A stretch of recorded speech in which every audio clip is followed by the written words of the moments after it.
Hey guys, welcome back to the channel. Welcome back to my continuing series of my VHS Collection Shelf by Shelf series. And this is episode number 14. I'd like to thank everyone who took the time to subscribe and to like the videos. And for those who haven't done that yet, I would appreciate it if you would consider it. It helps the channel out, obviously, and I'm trying to get to a goal of getting 500 subs. So I'm more than a little bit more than halfway there, and hopefully, with your help, I'll be able to do that. Um, and also appreciate the comments that have been left as well. I try to answer them. Sometimes I can't get to them all, but one common one that I've been asked many times is to give a little sort of like a brief sort of background in terms of collecting VHS specifically, and it's a good question, and it's nothing different than anyone else. I started collecting VHS when I was 13 years old. And it started off, obviously, I wasn't buying it. It was, I would get like a Christmas gift or a birthday or something like that. It was always movies for me because I had a love of movies even from a young age, and obviously it started watching movies on TV, and then it kind of branched off into the physical media. So my first purchase in terms of getting a gift in terms of a movie was Live and Let Die, the James Bond 1973, Roger Moore. Big Bond fan, still I'm a big Bond fan. So that was my first VHS, and then the Bond theme continued. I got For Your Eyes Only, You Only Live Twice. Those were favorites of mine. So I was so happy to get them on physical media. I can watch them whenever I wanted. It was really really cool. Now in terms of DVD media, the first I bought two DVDs when I bought my first DVD player, which was a Panasonic. I don't remember the model, but um, the first movie was Valentine, the horror movie, and 3,000 Miles to Graceland. It's kind of a weird combination, but I had seen it in the theater, and I liked that movie, so I ended up buying it. So that was my first DVD purchase way back when.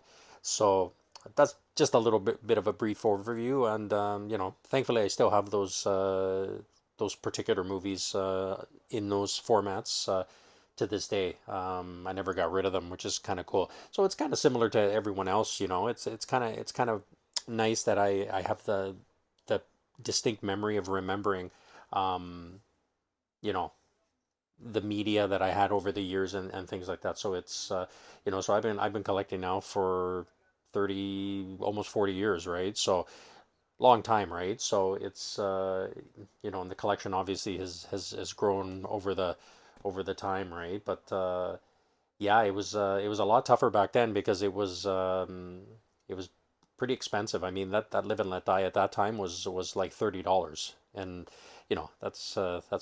that's a lot of money for a VHS. In today's terms, but back then it was expensive, so it was tough to collect because things were so pricey at the time. So that's a little bit of the spiel, in terms of my history with collecting and things like that. And yeah, I have always been a movie fan. I wanted to be a director. That was a goal of mine at one time to go to film school. It didn't work out, but the love of movies never faded and is always there. So I'm thankful for that, and it's a great hobby. It's a little bit more difficult now and challenging just because everything is so expensive at this point. Even collecting VHS and DVDs are pretty expensive. But I mean, you can kind of temper it and go for specifically certain lines or certain movies that you want, and that's fine too. You don't have to get everything under the sun. I mean, a lot of us as collectors, we kind of chase everything because, even when we're double, triple, quadruple dipping, and that's a little bit of a challenge too because that empties the pocket in a hurry and puts a hole in the wallet. But anyway, so yeah, it's a great hobby, great community. I mean, a lot of people share their stories and have similar stories to tell, and it's fun, and then you branch off into things like posters, and I have a poster series too.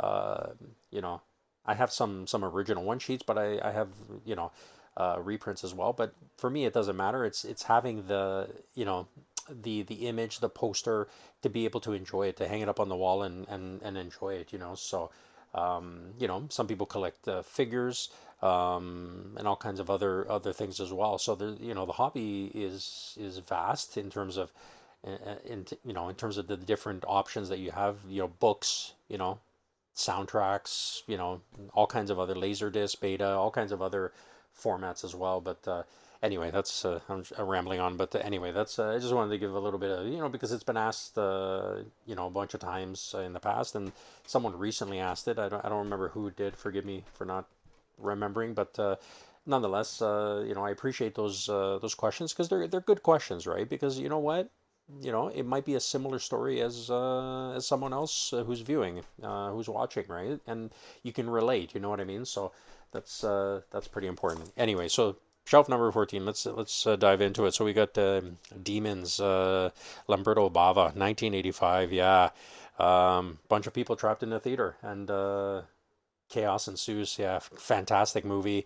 This is the Argento collection. This old Anchor Bay in the clamshell, still sealed actually. It's you know, it's taken a beating a little bit, but yeah, just an awesome awesome movie. No question.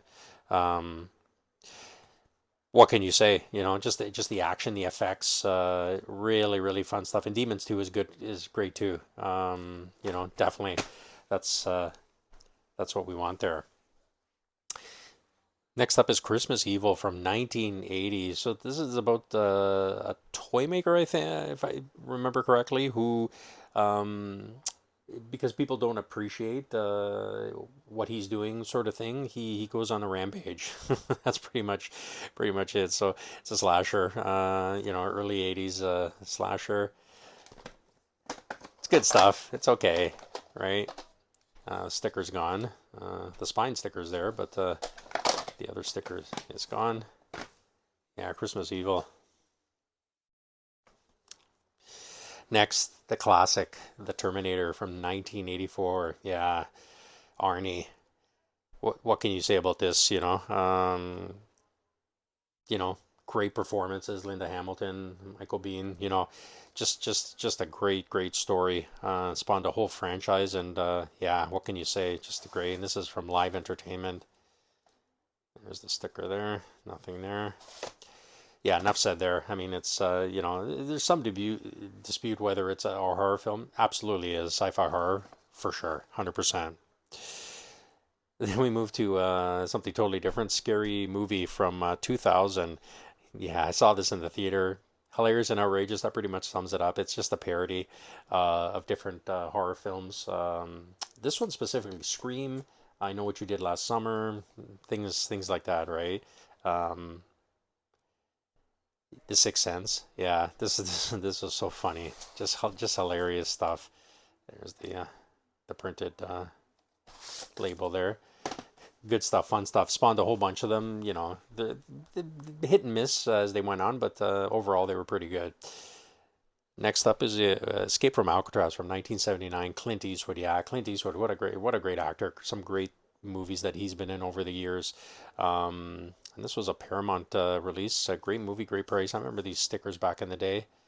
Um, yeah, we have this Eaton sticker, which is a big retailer department store at the time that lasted for 120, 30 years, and then went under like a long time ago. But anyway, um, yeah. So this is the story of this. I think the only recorded escape from Alcatraz, although the group that escaped was never found.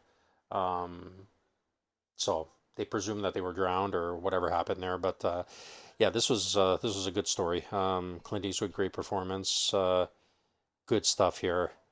There's the sign, and there's the top, and the Paramount, the classic Paramount sticker, the spine as well. Yeah, really good movie. Good dramatic film for sure. Next up, Bruce Lee, the legend. So this was a documentary on Bruce Lee, CBS Fox Video. So this is sort of, you know, behind the scenes and you know, his sort of rise in Hong Kong and then later on in the States. And And even at the end, they kind of present different theories of what happened to him, how he died, and stuff like that. Um, there's some really out there ones like he's still alive and he went into hiding, things like that. But anyway, yeah, this was a pretty cool documentary.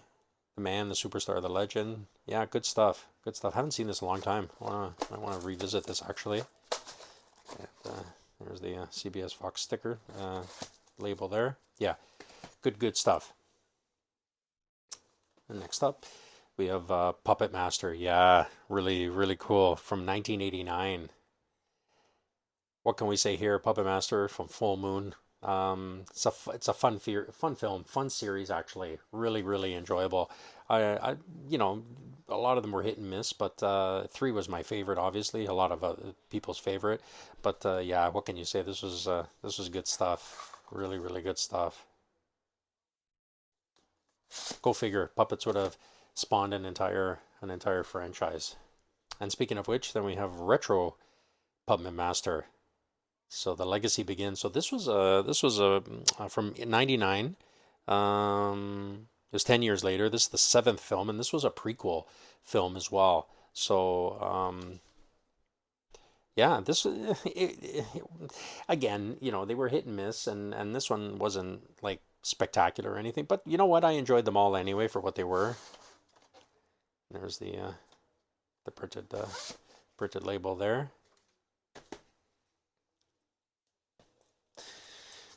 Next up, we got Night Creature from 1978, and this stars Donald Pleasance.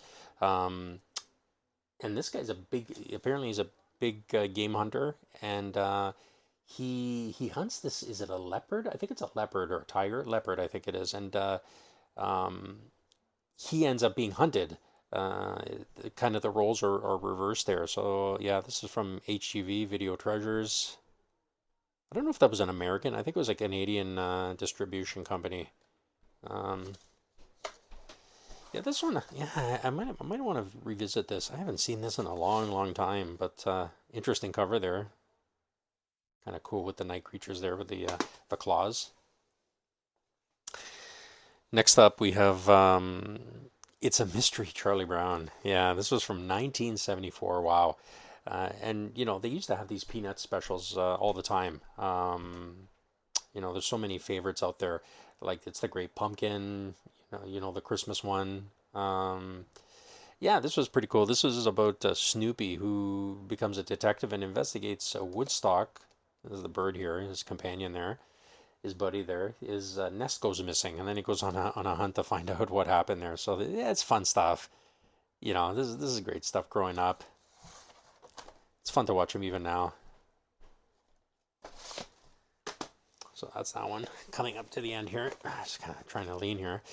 We have this is so random, and that's the fun thing with these shelf by shelves. They're not in alphabetical. They're just they're totally random. But anyway, wrapping up here. So we have Faces of Death 3. This is from 1990, and this obviously the infamous series of death, basically. And this was the third one, and this one focused on serial killers actually.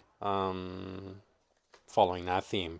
Now the thing is with these ones, it's sort of it's a mixture of real life news events and then kind of like fake stuff. So um, you have to kind of take a lot of it with a grain of salt, right? But it was controversial at the time. I remember, getting bootleg copies because people, we wanted to see it, right? So yeah, it was a cool time. But how are these? Interesting enough. It's to see death like that. I don't know. Like some of it is so blatantly fake, but some of the real stuff is disturbing, right? But if you have a thing for it, they had other ones too, other series, very similar. Traces of Death was another one. There was a bunch of series that kind of uh, went on the bandwagon, I guess, at the time. And last up here, another completely random one. The Bad News Bears go to Japan. I remember the Bad News Bears, very popular back in the day. This was from '78. This was in the '70s, and Just funny movie, sports movie, right? With this team um, that basically uh, turn things around, kind of thing.